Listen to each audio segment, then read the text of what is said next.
าติต้องการทหารป้องกันปัตภีที่ก่อชายชาตรีขอทำหน้าที่ป้องกันยอดดวงใจขอลาไกลตัวเจ้าลาแล้วนงยาวอย่าหงอยเหงาจงสุขสันต์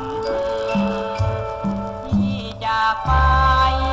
ใจนี้ไม่ลืมเจ้าแจ่มจันทร์ขอให้เธอรอวันที่พี่นั้นจะกลับมาพี่ขอไปรับใช้ชาติไปป้องกันเอกราชพระมหากษัตริย์และศาสนา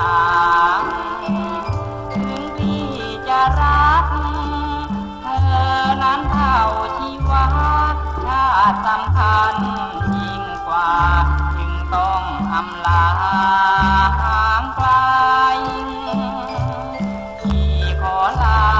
ขวัญชีวาของพี่ลาแล้วคนดีอยู่ทางนี้จงสุขใจสิ้นราชการทหารคนเป็นต่อเมื่อใดที่จะมา